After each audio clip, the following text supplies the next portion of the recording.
भगवान अचानक ऐसे पैसे वाले बन गए, ऐसे धनवान हो गए कि माता पिता छूट गए, गौ माता छूट गई, सखियां छूट गए, मित्र छूट गए और रोते रहते हैं, रोज याद करते हैं पर गोकुल जा नहीं सकते मां के पास।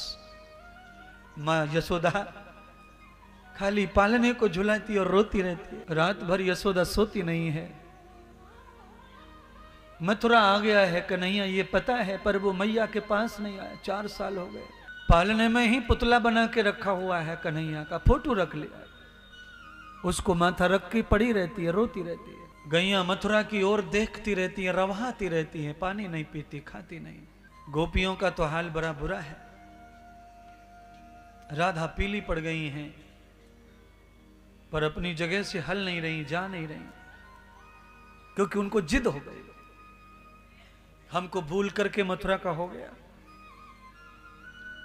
हमने क्या बुरा किया। राधा तो ऐसा कहने लग गई कि वो हमारा कृष्ण है ही नहीं, वो तो मथुरा के लोगों का है।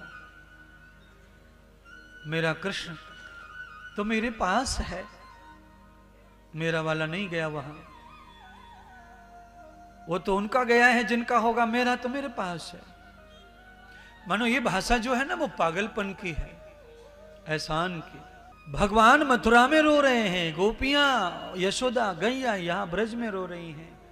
उद्धव ज्ञानी थे ना, तो उद्धव ने कहा अरे कन्हैया तुम बावले हो गए हो, अरे 22 साल के हो गए हो, तुम 26 साल के हो रहे हो, अरे इस उम्र में मां की याद करके रो रहे हो, बावड़े हो गए, पागल हो गए हो।